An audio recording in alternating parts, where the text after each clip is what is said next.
প্রথম বিশ্বযুদ্ধের সেই বিখ্যাত উক্তি, যুদ্ধ এমন এক গুরুত্বপূর্ণ বিষয় যা শুধু জেনারেলদের ওপর ছেড়ে দেওয়া উচিত নয়। কিন্তু ২০২৬ সালের ইরান যুদ্ধে এসে দৃশ্যপট কি উল্টে গেছে, যেখানে রাজনৈতিক নেতৃত্বই যুদ্ধের ময়দানকে করে তুলেছে চরম অনিশ্চিত। তবে কি ভুল রণকৌশল আর অদূরদর্শী নেতৃত্বের কারণে বিশ্ব মঞ্চে মার্কিন পরাশক্তির সূর্যাস্ত ঘটতে যাচ্ছে?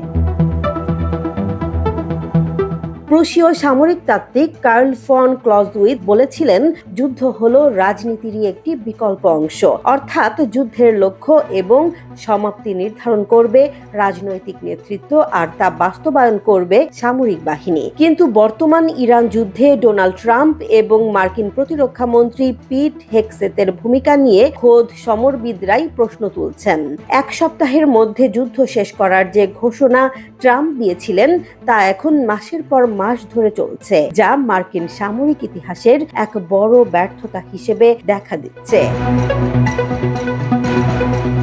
ইতিহাসের পাতায় চোখ রাখলে দেখা যায় ১৯৭১ সালে ভারতের প্রধানমন্ত্রী ইন্দিরা গান্ধী সেনাপ্রধান জেনারেল মানেকশর পরামর্শ শুনে যুদ্ধের সময় পিছিয়ে দিয়েছিলেন, যার ফলে মাত্র ১২ দিনে অর্জিত হয়েছিল এক বিশাল বিজয়। এমনকি ১৯৯১ সালের ডেজার্ট স্টর্ম যুদ্ধেও নির্দিষ্ট লক্ষ্য অর্জনের পর মার্কিন বাহিনী সংযত ছিল। কিন্তু বর্তমান প্রেক্ষাপট ভিন্ন। বিশ্লেষকদের মতে প্রেসিডেন্ট ট্রাম্প ভুগছেন ম্যালিগন্যান্ট নার্সিসিজম বা চরম আত্ম-অহমিকায়। তিনি অভিজ্ঞ জেনারেলদের সরিয়ে অনুগত কিন্তু অদক্ষদের গুরুত্বপূর্ণ পদে বসিয়েছেন। ফলে সিভিল মিলিটারি সম্পর্কের যে ভারসাম্য একটি রাষ্ট্রকে অপরাজেয় রাখে, তা আজ ওয়াশিংটনে ভেঙে পড়েছে।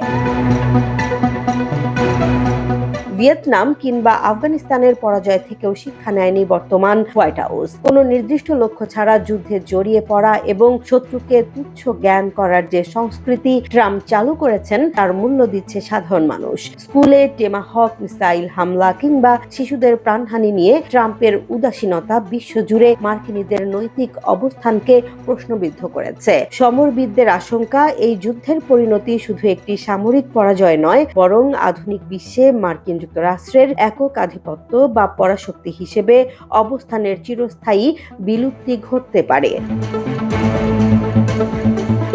জেসমিন জাহান, নিউজ ডেস্ক, জনবাণী।